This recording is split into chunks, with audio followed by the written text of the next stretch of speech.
है CBN की प्रस्तुति और आप देख रहे हैं एक नई जिंदगी।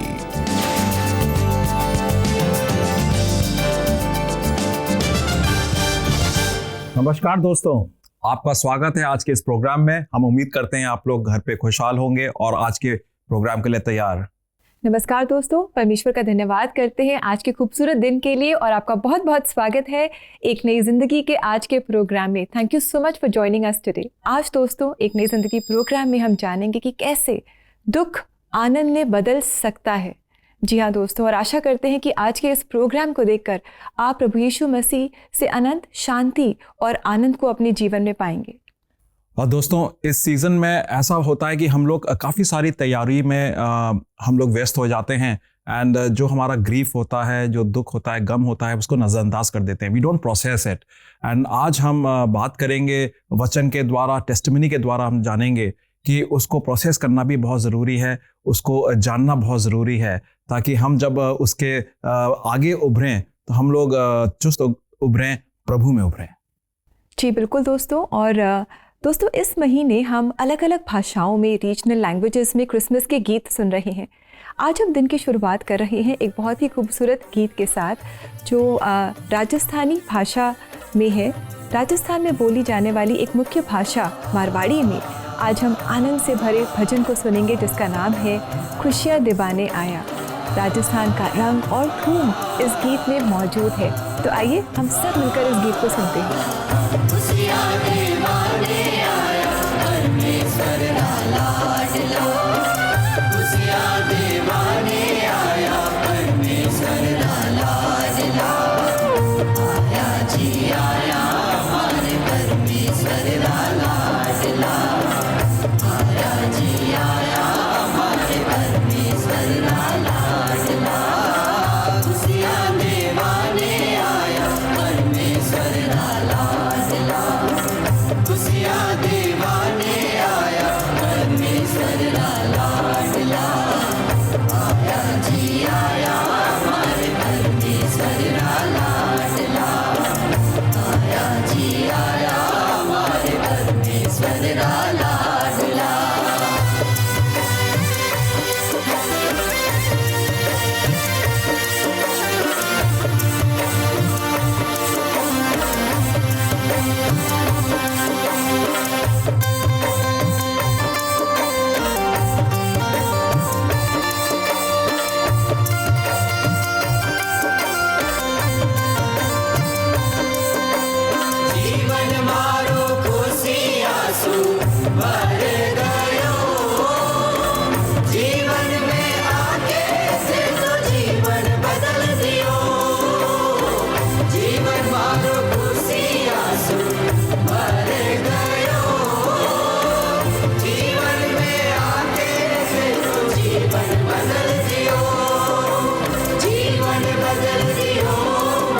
परमेश्वर लाडला आया जी आया हमारे परमेश्वर दोस्तों आपने देखा कितना खूबसूरत गाना है। प्रभु यीशु मसीह हर एक प्रांत से, हर एक जाति के लोगों से प्रेम रखता है और जो भी भाषा में हम गाना गाते हैं प्रभु के लिए वो एक्सेप्टेबल है। जी बिल्कुल दोस्तों, और आइए आगे बढ़ें और अब समय है कि हम संदीप के साथ मुलाकात करें जो आज और कल हमें क्रिसमस की कहानी बताएंगे। प्रभु यीशु मसीह के जन्म की कहानी वो हमें बताएंगे और समझाएंगे। और दोस्तों साथ ही हमारे साथ आज मौजूद हैं हमारे साइन लैंग्वेज इंटरप्रेटर जो इस कहानी को साइन लैंग्वेज में इंटरप्रेट करेंगे। तो आइए मिलकर हम इस कहानी को देखें।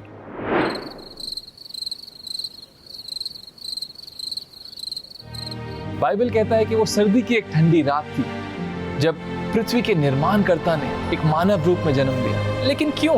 वचन कहता है क्योंकि परमेश्वर ने जगत से ऐसा प्रेम किया कि उसने अपना एक लौता पुत्र भेज दिया, और जो कोई उस पर विश्वास करेगा वो नाश नहीं होगा परंतु अनंत जीवन पाएगा। लेकिन इस कहानी को हम शुरू से शुरू करेंगे और उसके लिए हम जाएंगे आदन की वाटिका में, जिसे गार्डन ऑफ ईडन कहा जाता है। बाइबल कहता है कि परमेश्वर ने स्वर्ग धरती सब कुछ बनाया, पहले 5 दिनों में अपने शब्दों द्वारा इस सृष्टि को रचाया और छठे दिन पर अपने हाथों से मनुष्य को बनाया और अपनी सांस फूंक कर उसे जीवन दिया। लेकिन एक खास बात और है बाइबल में, वो कहता है कि परमेश्वर ने मनुष्य को अपनी छवि में बनाया, अपने जैसा बनाया, प्यार और नम्रता से भरा, और कहा कि इस वाटिका के सब वृक्ष के कोई भी फल वो खा सकते हैं, लेकिन एक वृक्ष अच्छे और बुरे की पहचान के वृक्ष का फल ना खाएं। लेकिन हुआ क्या? आदम और हव्वा ने वही फल को खाया और वहां हुई पाप की शुरुआत, जहां मनुष्य ने परमेश्वर पे निर्भर होने से ज्यादा खुद पर अपनी निर्भरता रखी और वो बन गया स्वार्थी। स्वार्थ, जलन, शर्म, ये सब बातें मनुष्य में उत्पन्न हो गई। उसी आदन की वाटिका में परमेश्वर ने पहला संकेत दिया कि यीशु मसीह आएगा।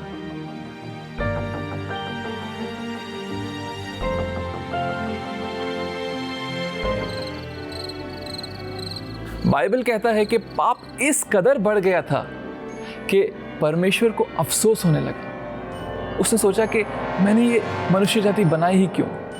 लेकिन एक व्यक्ति था, नोहा, जिसने परमेश्वर की नजर में अनुग्रह पाया। परमेश्वर ने उसे कहा कि एक बड़ा पानी का जहाज बनाओ और उसमें अपने परिवार को और हर किस्म के जानवर की एक जोड़े को ले आओ। और फिर बाइबल कहता है कि 40 दिनों तक, 40 दिन 40 रात बारिश हुई और सब उजड़ गया, बाढ़ आई और सब मर गए। लेकिन एक परिवार रह गया, नोहा का परिवार। और नोहा के परिवार में से उत्पन्न हुआ इब्राहिम, जिसे बाइबल विश्वास का पिता भी कहती है। परमेश्वर ने इब्राहिम को एक प्रतिज्ञा दी कि मैं तुझे आशीषित करूंगा और एक आशीष का कारण बनाऊंगा।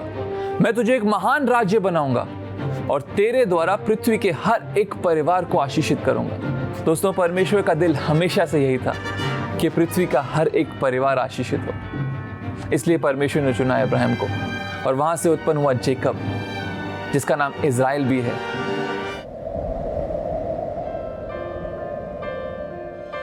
राजा बनने के पहले दाऊद एक साधारण छोटा सा लड़का था जो भेड़ों को संभाला करता था। उस समय इज़राइल का नबी था सैमुएल, और परमेश्वर ने सैमुएल से कहा कि जाओ और जेसी के एक बेटे को राजा अभिषेक करो।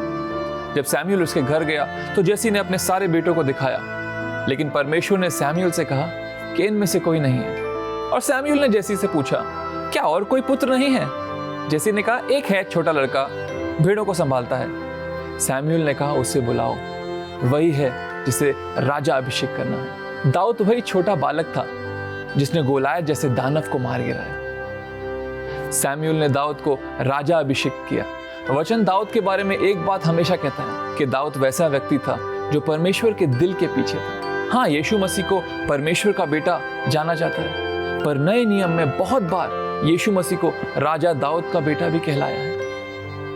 इसीलिए दाऊद की कहानी महत्वपूर्ण है, क्योंकि दाऊद के वंश से उत्पन्न हुआ यूसुफ। परमेश्वर का अनुग्रह मरियम पे हुआ और उन्होंने यीशु को धरती पे लाने के लिए मरियम को एक जरिया बनाया। ये और ऐसी बहुत सारी बातें हम कल जारी रखेंगे। आज के लिए इतना ही। नमस्कार। रेबिका, आपने देखा शुरुआत की कहानी जहाँ पर प्रभु ने एक परिवार को अपने बगीचे में रखा था जी। और एक परिवार तक आए जहाँ पर हम देखेंगे बहुत महत्वपूर्ण चीज़ उस परिवार के द्वारा होनी है। बड़ी सरलता से इस कहानी को बताया गया है। मेरे को उम्मीद है कि इस कहानी से आप आशीषित होंगे और आने वाले कल एपिसोड के लिए भी आप तैयार। जी बिल्कुल दोस्तों, और आइए अब समय है कि हम ले एक छोटा सा ब्रेक, और ब्रेक के बाद हम मिलकर देखेंगे एक आशा और आनंद की सच्ची कहानी। So stay with us friends, we will come back soon.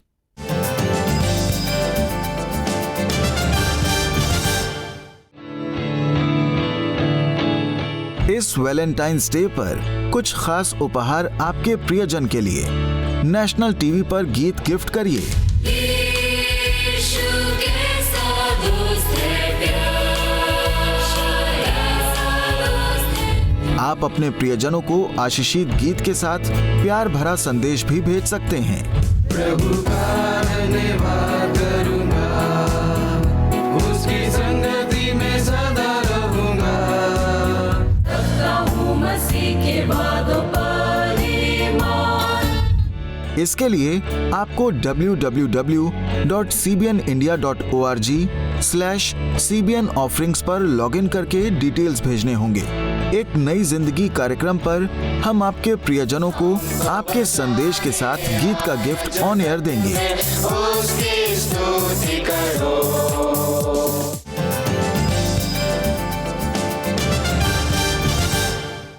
Welcome back दोस्तों। आज एक नई जिंदगी प्रोग्राम में अपनी ग्रीफ एंड जॉय सीरीज को कंटिन्यू करते हुए हम बात कर रहे हैं कि हमारे जीवन में जो विपत्तियां आती हैं, जो दुख आता है, जिस शोक से हम गुजरते हैं, तो ऐसे मुश्किल समय को भी हम आनंद में बदल सकते हैं। दोस्तों, इस बात को और गहराई से जानने के लिए आइए अब हम मिलते हैं तिमोथी से, जो एक मसीह परिवार से हैं। पिता के गुजर जाने के बाद वो अपने ग्रीफ को हैंडल नहीं कर पाए। मानो कि उस ग्रीफ ने उनको बिल्कुल नेगेटिव बना दिया था और वो घर से भाग कर चले गए और चोरी करने लग गए, बहुत सारी गलत आदतों में पड़ गए। क्या कभी उनके जीवन में जो ग्रीफ में वो फंसे हुए हैं, कभी खुशी आ पाएगी? क्या वुड ही एक्सपीरियंस जॉय? क्या फिर कभी उनका हृदय जो टूटा हुआ हृदय है कभी जोड़ पाएगा? आइए देखते हैं इस कहानी से। मेरे पिता का नाम महेश और माता का नाम ज्योति है। जब वे दोनों गुजरात में विश्ववाणी में मिशनरी थे तब मेरा जन्म हुआ। जब मैं 3.5 साल का था तब मेरे पिता बुबली में एक मिशनरी के तौर पर काम कर रहे थे। वहाँ हमने उन्हें दिल का दौरा पड़ने के कारण खो दिया। मेरे पिताजी की मृत्यु के बाद जब हम तिरुपति वापस आए, चाहे वो स्कूल में हो या समाज में हो, अधिकांश रूप से मेरा जीवन अनुशासित नहीं था। हो सकता है यदि मेरे पिता जीवित होते तो मैं एक अनुशासित जीवन जीता। मैं हमेशा चाहता था कि काश मेरे पिताजी जिंदा होते। मैं जिस तरह से अपनी जिंदगी जी रहा था वो सही नहीं था। मैं घर पर कभी अपनी माँ की बात नहीं मानता था। मेरे मन में फिल्मों में काम करने का विचार था। मैं हमेशा से हीरो बनना चाहता था। मैं बहुत सी फिल्में देखा करता था और मुझे फिल्मों की लत लग गई थी। मैंने सोचा कि फिल्मों में काम करना अच्छा रहेगा। तो एक दिन मैंने कहा कि मैं स्कूल जा रहा हूँ और अपने घर से भाग गया। लेकिन घर से दूर जीवन वैसा नहीं था जैसा तिमोथी ने अपेक्षा की थी। बड़ी मुश्किल से किसी तरह मैं हैदराबाद पहुंचा। उसी दौरान मेरा संघर्ष शुरू हुआ। मैंने इवेंट डेकोरेशन में काम करना शुरू किया। ये बहुत मुश्किल था और वो जो खाना दिया करते थे वो बिल्कुल भी अच्छा नहीं होता था। मैं कई बार भूख के कारण रोया। ये बहुत ही भयानक था। मैं ट्रेन के डिब्बों में झाड़ू लगाता था और पैसों की भीख मांगता था। मुझे बहुत भूख लगी होती थी तो कई बार मैं कूड़ेदान में से भी खाना खा लेता था। किसी तरह कचरा बीनने वालों की सहायता से मैं फिर से अपनी माँ के संपर्क में आया और इस तरह मैं घर वापस पहुँचा। तिमोथी की माँ उसमें बदलाव लाना चाहती थी, इसलिए उन्होंने उसे एक पास्टर की देखरेख में एक चर्च में रखा। यहाँ तिमोथी की मुलाकात यीशु से हुई, जिसने उसके जीवन को हमेशा के लिए बदल दिया। मुझे नहीं पता था कि मैं क्यों रोने लगा। मेरी आंखों से आंसू बह रहे थे और मैंने अपने पापों का पश्चाताप किया। प्रभु, मैं अंगीकार करता हूँ कि मैं एक पापी हूँ। अब तक मैंने बहुत पापी जीवन जिया है। आज मैं पश्चाताप करता हूँ और अपने सभी पापों को स्वीकार करता हूँ और मैंने अपना जीवन पूरी तरह से यीशु को समर्पित कर दिया है। उस दिन के बाद से टिमोथी ने अपनी जिंदगी में एक बड़ा बदलाव देखा। परमेश्वर के अनुग्रह से जब मैंने अपना जीवन परमेश्वर को समर्पित किया और जब मैंने प्रभु यीशु को अपने दिल में स्वीकार किया तो उन्होंने मेरे जीवन को पूरी तरह से बदल दिया। जहां मुझे अपमानित किया गया और जहां मेरा मजाक उड़ाया गया, उसी स्थान पर परमेश्वर ने मुझे सम्मानित किया। स्कूल में और समाज में जहां मुझे बेकार समझकर व्यवहार किया जाता था, परमेश्वर ने मुझे वहां उपयोगी बनाया। मेरे जीवन में यह एक बहुत बड़ी उपलब्धि है। मैं हमेशा चाहता था कि मेरे पिता मेरी मदद करें, मुझे अनुशासित करें और मेरा मार्गदर्शन करें, लेकिन आज मेरे स्वर्गीय पिता ने मेरे पिता का स्थान ले लिया है। उन्होंने मेरे जीवन का मार्गदर्शन किया और मुझे इस पद पर पहुंचाया। उन्होंने मेरी जिंदगी को पूरी तरह से बदल दिया है। दोस्तों, बहुत अच्छा लगा टिमोथी से मुलाकात करके और अपनी जीवन की सच्ची कहानी उन्होंने आज हमारे साथ शेयर की और हमने जाना कि किस तरह वो वर्थलेस चीज़ों के पीछे भाग रहे थे। खास करके जब उनके पिता गुजर गए तो वो उनके गुजर जाने को वो हैंडल नहीं कर पाए, उस शोक को वो हैंडल नहीं कर पाए और किस तरह वो गलत राह पर भटक गए। लेकिन परमेश्वर उन्हें वहाँ से खींच बाहर निकाल ले आए और हमने देखा कि एक जीवन जो एक बर्डन की तरह था, आज वो एक ब्लेसिंग बना हुआ है। दोस्तों, मुझे इस कहानी से याद आ रहा है अपने दोस्त का एक वाकया। मेरे फ्रेंड थे, उनका आँख का ऑपरेशन होना था और उनके आँख के ऑपरेशन में, क्योंकि उनकी बिल्कुल पार्शल आई साइट थी, दिख नहीं पाता था, तो हॉस्पिटल में उनके लिए सर्जरी करी गई और उनकी आँख किसी ने डोनेट करी तो वो आँख उनको दी गई। और जब समय आ रहा था कि उनकी पट्टी खोली जाए और ये जाने कि उनकी आई साइट वापस आई है कि नहीं, वो रात उनके लिए बहुत ज़्यादा कश्मकश की रात थी। उस रात को वो एक्चुअली सो ना पाए और काफ़ी परेशान थे। मगर उस दिन जब शाम को वो जब तैयार हो रहे थे अपने लिए कि रात को सोएंगे और अगले दिन डॉक्टर उनकी पट्टी खोलेंगे, तो उन्होंने अपने एक बहुत ही करीबी दोस्त को बुलवाया और कहा कि तुम मेरे साथ रहो, क्योंकि तुम अगर मेरे साथ बने रहोगे तो मुझे बहुत बड़ा आश्वासन मिलेगा and I will feel very encouraged. और उसके बाद सवेरे जो भी रिजल्ट आता है मैं देख पाऊंगा या ना देख पाऊंगा, मगर तुम्हारा मेरे साथ बना रहना बहुत है। उसके बाद मैं वो रिजल्ट को झेल लूंगा, चाहे वो नेगेटिव है या पॉजिटिव है। एंड दोस्तों, हम लोग भी इसी टाइप के समस्याओं में गुजरते हैं। हमें आने वाले कल के बारे में काफ़ी घबराहट होती है, मगर अगर हमें आश्वासन है कि आने वाला कल चाहे कैसा भी हो, उसमें अगर प्रभु मेरे साथ है तो मैं उस कल को झेल सकता हूँ, उस कल का सामना कर सकता हूँ। यूहन्ना में भी कुछ ऐसा ही लिखा है।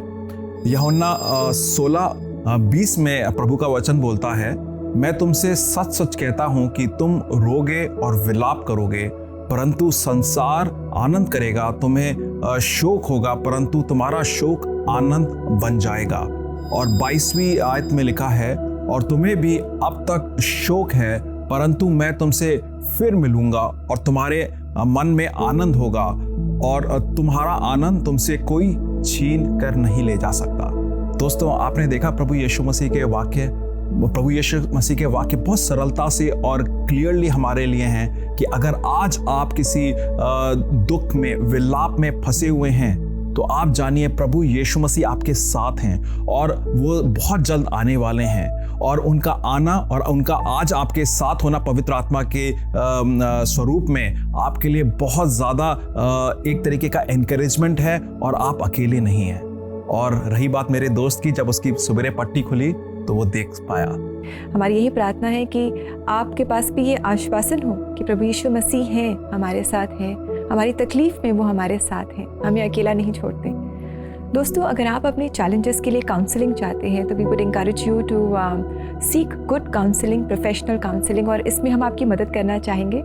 अगर आप अपने लिए काउंसलिंग सेशन बुक करना चाहते हैं या किसी अपने लव्ड वन को आप काउंसलिंग सेशन गिफ्ट करना चाहते हैं, तो ऐसा करने के लिए आप CBN ऑफरिंग्स पेज पर जा सकते हैं और ये पेज आप पाएंगे www.cbnindia.org पर। दोस्तों, अब समय है एक ब्रेक का, और ब्रेक के लौटने के बाद हम मिलेंगे प्रतिभा पुरी जी से, जो पंजाब से हैं, और आज हमें वो बताएंगी do grief and Joy go hand in hand? इस चीज़ को जो हमारे अंदर मन में एक असमंजस से सवाल बना रहता है, उसको बखूबी वचन के द्वारा, अपने महत्वपूर्ण मेडिटेशन के द्वारा हमें समझाएंगे।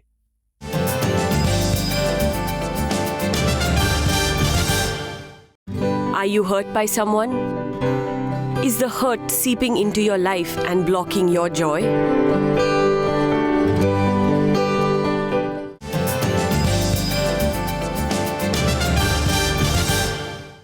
वेलकम बैक दोस्तों, एक नई ज़िंदगी में आपका फिर से स्वागत है इस छोटे से ब्रेक के बाद। और जैसे कि आप जानते हैं, इस पूरे महीने हम ग्रीफ एंड जॉय थीम पर बात कर रहे हैं और आज खास हम जान रहे हैं कि कैसे हमारे जीवन का जो दुख है वो परमेश्वर, जी हाँ, परमेश्वर आनंद में बदल सकते हैं।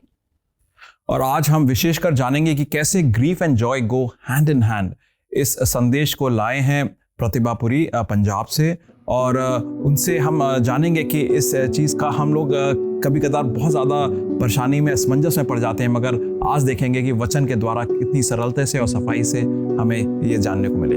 आज हम देखेंगे कि आनंद और शोक साथ साथ चलते हैं। सबसे पहले जब हम अपने किसी प्रियजन को खो देते हैं या किसी भी प्रकार के आर्थिक या शारीरिक या किसी भी प्रकार की और किसी संघर्ष में से होकर गुजर कर जा रहे होते हैं, शोक में होते हैं, हमें परमेश्वर के वचन की सच्चाई का ज्ञान होना चाहिए। परमेश्वर का वचन हमें बताता है कि जब भी हम अपने किसी प्रियजन को खो देते हैं तो वो उसी समय परमेश्वर की उपस्थिति में चला जाता है और हम अपने उस प्रियजन से वापस मिलते हैं। पहला थिस्सलुनी अगर हम देखते हैं, उसमें लिखा है कि हे भाइयों, हम नहीं चाहते कि तुम उनके विषय में जो सोते हैं अज्ञान रहो।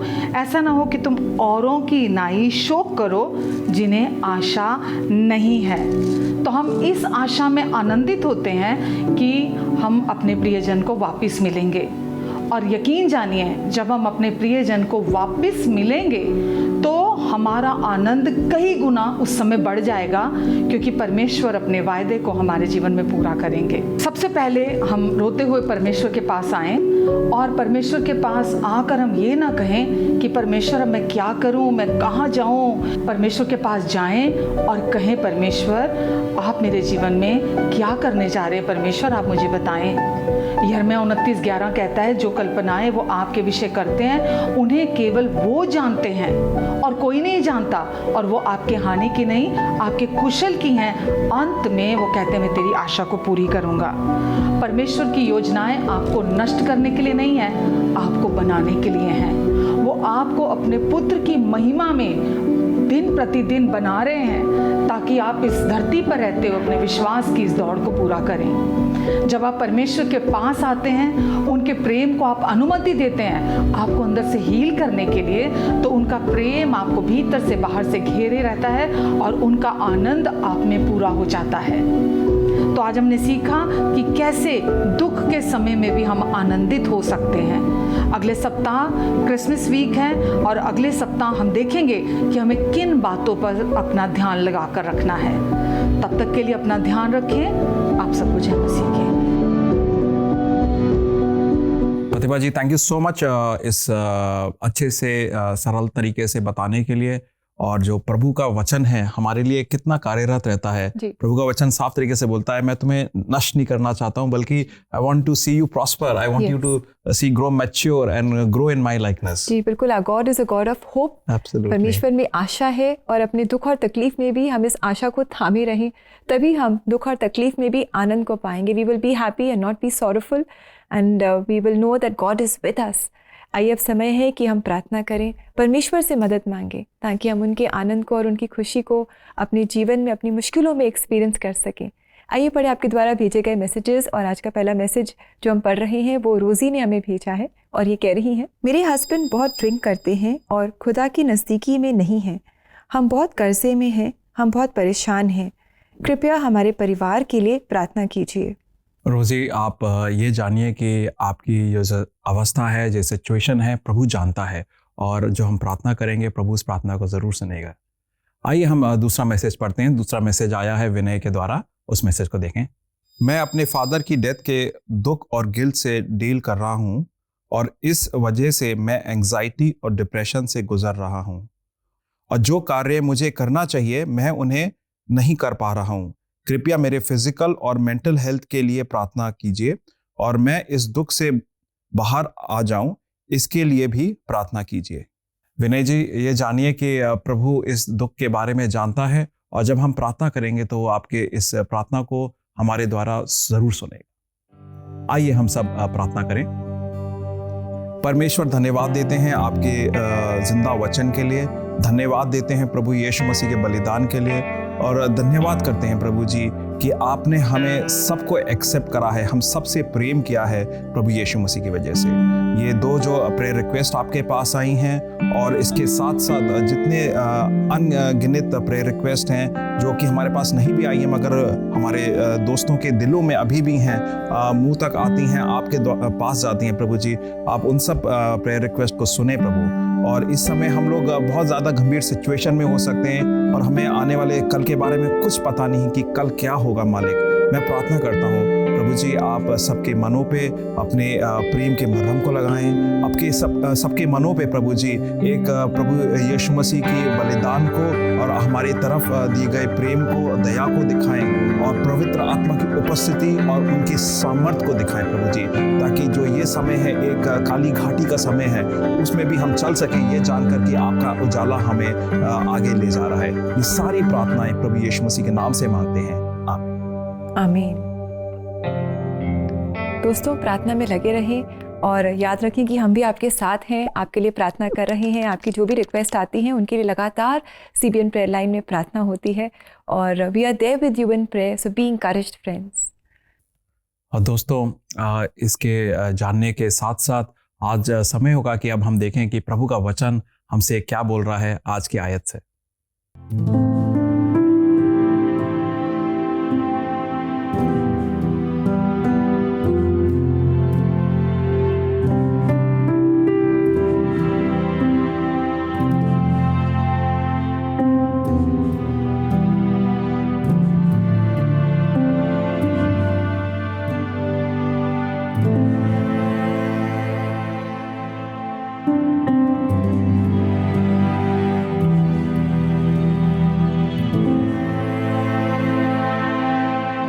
दोस्तों, आज हम आपको इंकरेज करते हैं कि आप प्रभु यीशु मसीह को अपने जीवन में आमंत्रित करें, उनसे पापों की माफ़ी पाएं और उनमें आप अनंत काल के जीवन को एक्सपीरियंस करें। और आज हमने ये तिमोथी की कहानी से देखा कि उनकी समस्या और उनकी जो एक सराउंडिंग थी ऐसी थी कि वो घिर गए थे और कुछ नहीं कर सकते थे, मगर प्रभु ने उन्हें निकाला और उनको ऐसा इस्तेमाल करा कि उनकी योग्यता से बढ़कर उनको दिया और इस्तेमाल करा। आज के वचन से भी हमने देखा कि प्रभु जो है कहता है कि जब मैं आऊँगा तुम्हें एक ऐसा आनंद मिलेगा जो तुमसे कोई नहीं छीन सकता। दोस्तों, आप लोग एनकरेज रहें, प्रभु यीशु मसीह का दिया गया प्रेम, दिया गया जो आनंद है, दया है, आपसे कहीं नहीं जाएगी, बल्कि आप उसके द्वारा वो सब कार्य कर सकते हैं, वो सब खुशियां पा सकते हैं जो प्रभु ने आपके लिए पहले से ही घोषित कर रखी हैं। दोस्तों, इसी के साथ समय आ गया है कि हम आपसे इजाज़त लें। आशा करते हैं कि आज के प्रोग्राम ने आपको बहुत आशीषित किया है और कल हम आपसे फिर एक और नए एपिसोड में मुलाकात करेंगे और क्रिसमस सीजन के सेलिब्रेशंस को हम कंटिन्यू करेंगे। So until then, have a blessed day. God bless you. Namaskar. नमस्कार।